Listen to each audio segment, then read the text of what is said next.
ओम शांती. ओम शांती. आज दिनांक 8 मे 2021 शनिवार.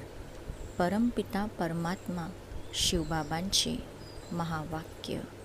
बाबा म्हणाले, गोड मुलांनो, स्वतःला विचारा की मी कर्मेंद्रियजित बनलो आहे.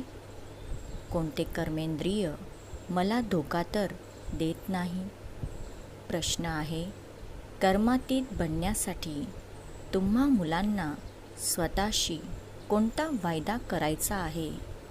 कर्मातीत बनण्यासाठी तुम्हा मुलांना स्वतःशी कोणता वायदा करायचा आहे?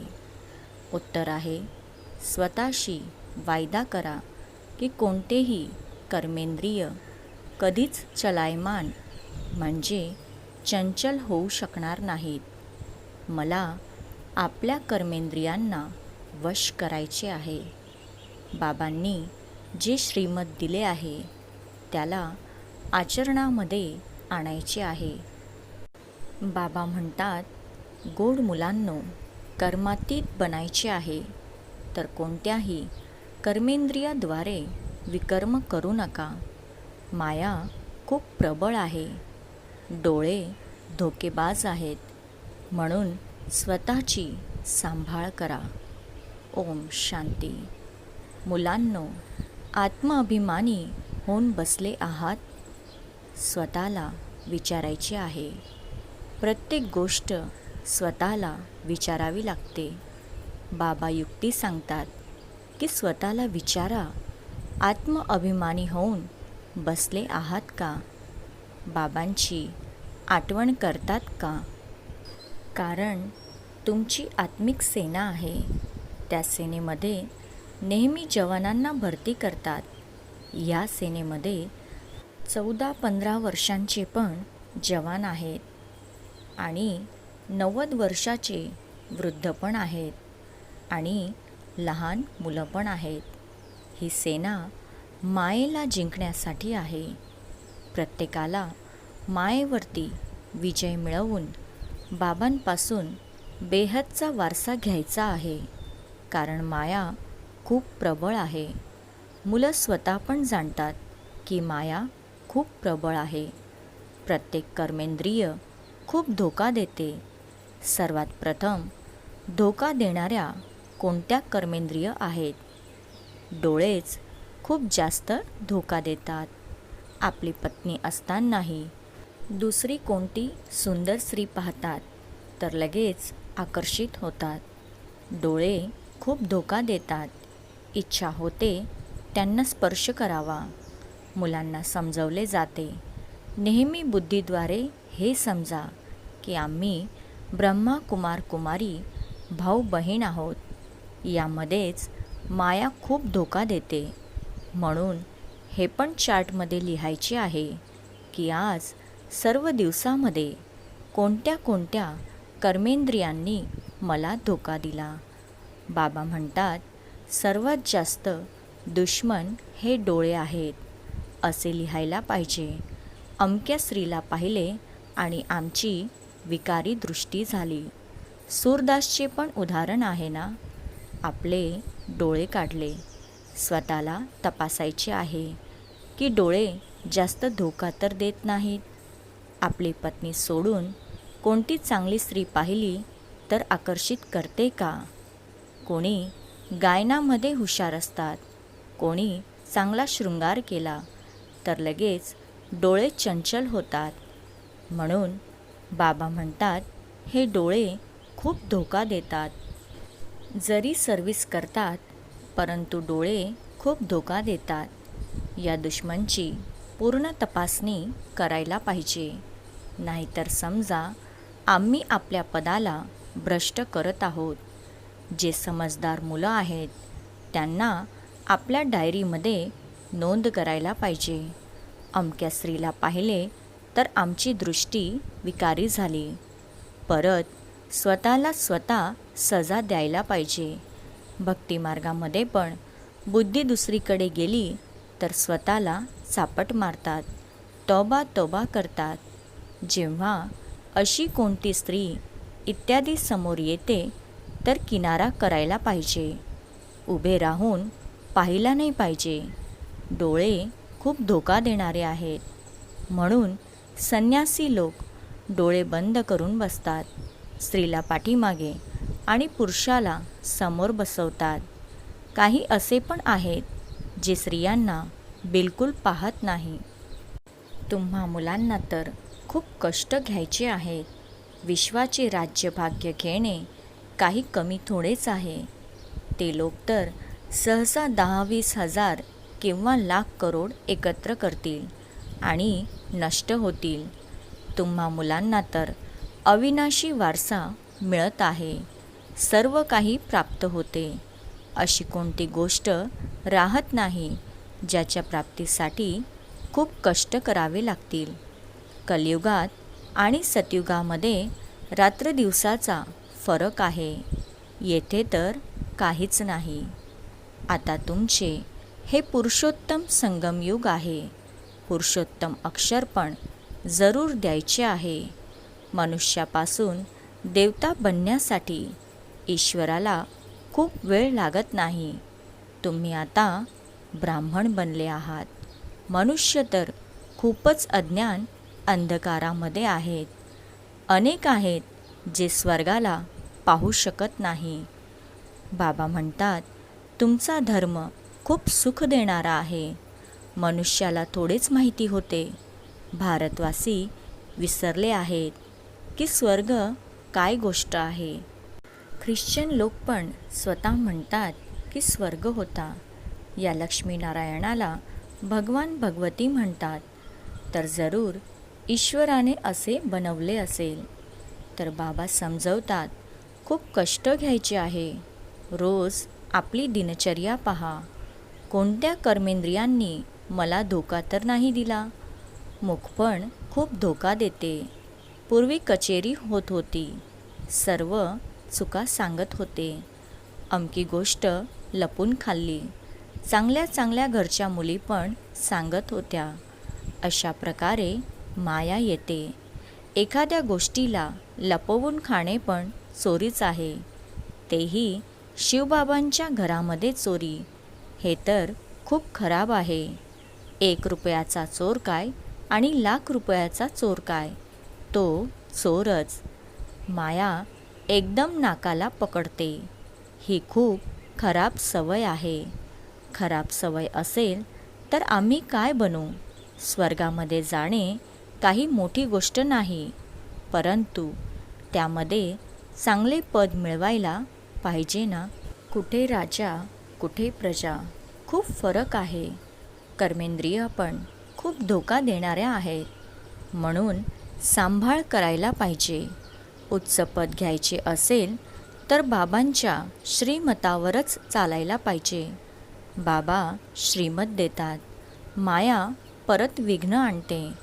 बाबा म्हणतात विसरू नका, नाहीतर अंतकाळात खूप पश्चाताप करावा लागेल. नापास होण्याचा साक्षात्कार पण होतो. आता तुम्ही म्हणतात आम्ही नरापासून नारायण बनू. परंतु स्वतःला विचारायला पाहिजे.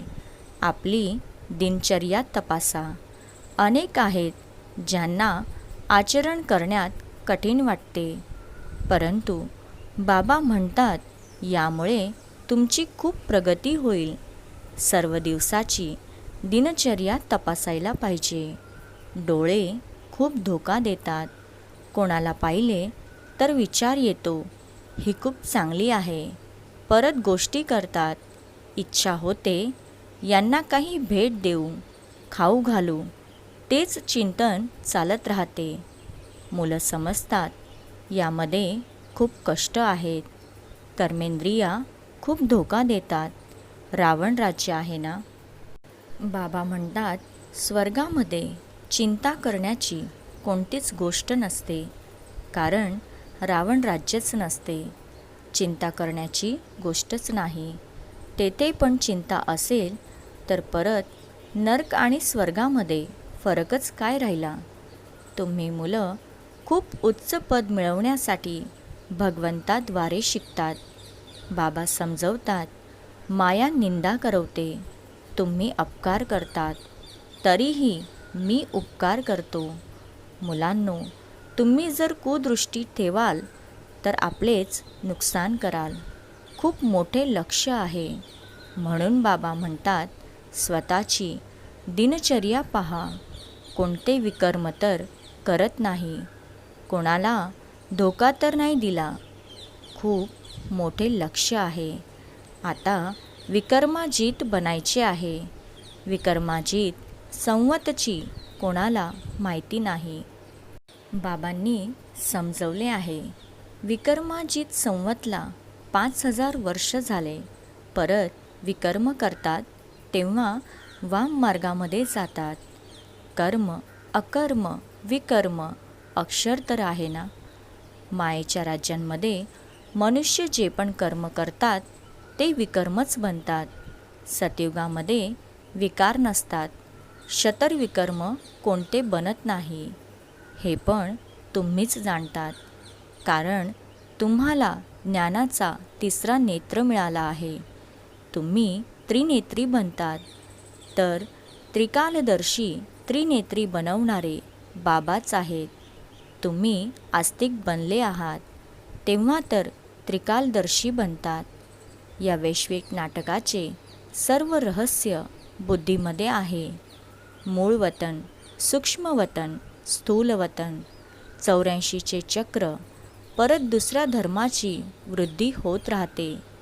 ते काही सद्गती करू शकत नाही. त्यांना गुरु पण म्हणू शकत नाही. सर्वांचे सद्गती करणारे एकच बाबा आहेत. आता सर्वांची सद्गती होणार आहे. धर्मसंस्थापक म्हटले जाते, गुरु नाही. धर्मस्थापन करण्यासाठी निमित्त बनतात, बाकी सद्गती थोडेच करतात. त्यांची आठवण केल्यामुळे कोणाची सद्गती होऊ शकत नाही. विकर्म विनाश होऊ शकत नाही. ती सर्व भक्ती आहे. तर बाबा समजवतात, माया खूप दुस्तर आणि प्रबळ आहे. यावरतीच लढाई होते. तुम्ही शिवशक्ती पांडव सेना आहात. तुम्ही सर्व पांडे मार्गदर्शक आहात. शांतीधाम आणि सुखधामचा रस्ता सांगतात. तुम्ही म्हणतात, बाबांची आठवण करा तर विकर्म विनाश होतील. आणि परत म्हणतात, कोणते पापकर्म केले तर त्यांची 100 पटीने सजा मिळेल. जेवढे शक्य होईल तेवढे कोणतेही विकर्म करायला नको. कर्मेंद्रिया तर खूप धोका देतात. बाबा प्रत्येकाच्या चलनाद्वारे समजतात. मुलांना मायेचे वादळे येतात. स्त्री पुरुष समजल्यामुळे वादळ येतात. तर डोळ्यावरती खूप अधिकार ठेवायला पाहिजे. आम्ही तर शिवबाबांची मुलं आहोत. बाबांची प्रतिज्ञा करून राखी पण बांधतात, तरी माया धोका देते. परत शिक्षेपासून सुटू शकत नाहीत. कर्मेंद्रिया जेव्हा शीतल होतील तेव्हाच कर्मातीत अवस्था होऊ शकेल. आम्ही लक्ष्मीनारायण बनू हे म्हणणे तर खूप सोपे आहे, परंतु समजदार पण पाहिजेत ना. बाबा म्हणतात, श्रीमतानुसार आचरण करा. बाबा बाबा करत राहा. बाबांद्वारे आम्ही पूर्ण वारसा घेऊ. असे टीचर कधी कुठे मिळणार नाहीत. या सर्व गोष्टींना देवता पण जाणत नाही, तर अंतकाळातील धर्माचे कसे जाणू शकतात. बाबा म्हणतात, मी काही म्हटलं तर समजा हे शिवबाबाच म्हणतात. असे समजू नका की हे दादा म्हणतात. हा तर माझा रथ आहे. हा काय करतो? तुम्हा मुलांना तर राजाई पण मी देतो. हा रथ थोडेच देतो. हा तर अगदीच गरीब आहे. हा पण बाबांपासून वारसा घेतो. जसे तुम्ही पुरुषार्थ करतात तसे हा पण करतो. हा पण विद्यार्थी जीवनात आहे. बाबांनी हा रथ भाड्याने घेतला आहे. तमोप्रधान आहे. तुम्ही मनुष्यापासून देवता बनण्यासाठी म्हणजेच पूज्य बनण्यासाठी शिकत आहात. कोणाच्या भाग्यामध्ये नाही तर म्हणतात मला तर संशय आहे. शिवबाबा कसे शिकवतील मला तर समजून येत नाही. बाबाच्या आठवणीशिवाय विकर्म विनाश होऊ शकणार नाही. परत सजा खावी लागेल. ही राजाई स्थापन होत आहे. राजांना पण खूप दासदासी असतात. बाबा तर राजपरिवारांच्या संबंधात आले आहेत ना. दासदासी हुंड्यामध्ये देतात. येथेच इतक्या दासी असतील तर सतयुगामध्ये किती असतील. ही पण राजधानी स्थापन होत आहे. बाबा जाणतात काय काय करत आहेत. प्रत्येकाची दिनचर्या पाहून बाबा सांगू शकतात. या वेळेत मृत्यू झाला तर कोणते पद मिळू शकेल. कर्मातीत अवस्थेला तर अंतकाळात क्रमानुसार सर्व प्राप्त करतील. ही तर कमाई आहे ना. कमाई करण्यामध्येच मनुष्य किती व्यस्त राहतात. जेवण करत असतील तरी फोनवरती धंदा इत्यादीच्या गोष्ट करत राहतील. असे मनुष्य तर ज्ञान घेऊ शकत नाहीत. येथे गरीब आणि साधारणच येतात. सावकार लोक तर म्हणतील वेळ नाही. अरे फक्त बाबांची आठवण करा तर विकर्म विनाश होतील. तर बाबा गोड गोड मुलांना सारखे सारखे समजवतात. प्रत्येकाला संदेश द्या. परत असे कोणी म्हणू शकणार नाही की आम्हाला काय माहीत की शिवबाबा आले आहेत. बस सर्व दिवस बाबा बाबा करत राहा. काही मुली खूप आठवण करत राहतात. शिवबाबा म्हणल्यामुळेच काही मुलींना प्रेमाचे अश्रू येतात. कधी जाऊन बाबांना भेटू. बाबांना पाहिले नाही तरी भेटण्यासाठी तडपत राहतात. आणि पाहिलेले परत मानत नाही आणि त्यांना दूर बसून अश्रू येत राहतात. ब्रह्माचा पण अनेकांना साक्षात्कार होत राहतो. पुढे चालून अनेकांना साक्षात्कार होईल. मनुष्याला मृत्यूच्या वेळेस येऊन म्हणतात ना भगवंताची आठवण करा. तुम्ही पण शिवबाबाची आठवण करा. यामध्ये मेकअप करत राहा. संधी मिळाली की मेकअप करत राहा. म्हणजे बाबांची आठवण करत राहा. खूप भारी कमाई आहे. काही काही तर असे आहेत की कितीही समजावून सांगा तरीही बुद्धीमध्ये बसत नाही. बाबा म्हणतात असे बनायचे नाही.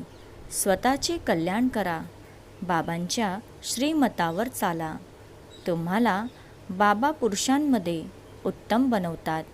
हे मुख्य लक्ष्य आहे. बाबा सेवा करण्यासाठी खूप युक्ती सांगत राहतात. संदेश तर सर्वांना द्यायचा आहे. जे समजतील हे तर बरोबर खरे बोलतात.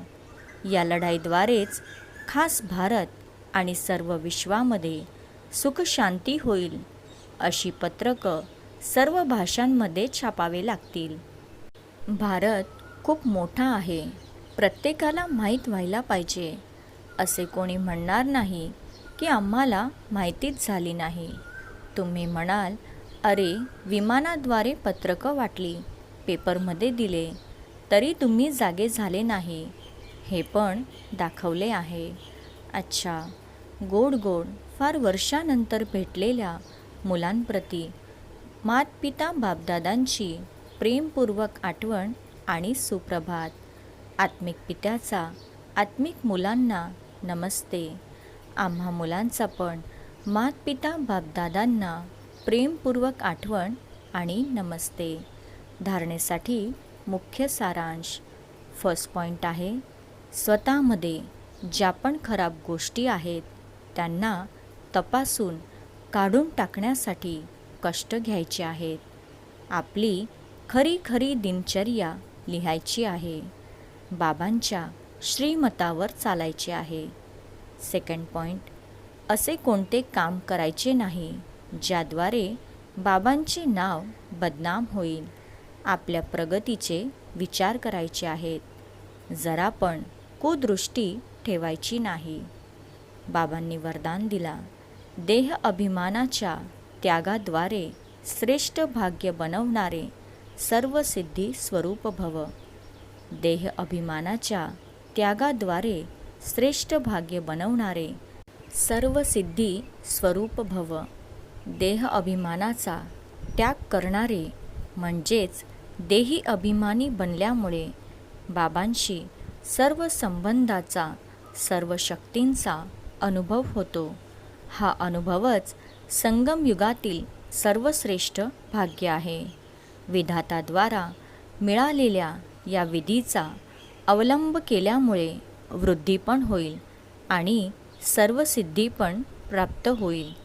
देहधारीच्या संबंध किंवा स्नेहामध्ये तर आपला मुकुट, सिंहासन आणि आपले खरे स्वरूप सोडून दिले तर काय बाबांच्या स्नेहामध्ये देह अभिमानाचा त्याग करू शकत नाही का? या एका त्यागामुळेच सर्व भाग्य प्राप्त होते. स्लोगन आहे, क्रोधमुक्त बनायचे आहे तर स्वार्थाच्या ऐवजी निस्वार्थी बना. इच्छांच्या रूपाचे परिवर्तन करा. क्रोधमुक्त बनायचे आहे तर स्वार्थाच्या ऐवजी निस्वार्थी बना. इच्छांच्या रूपाचे परिवर्तन करा. अच्छा. ओम शांती.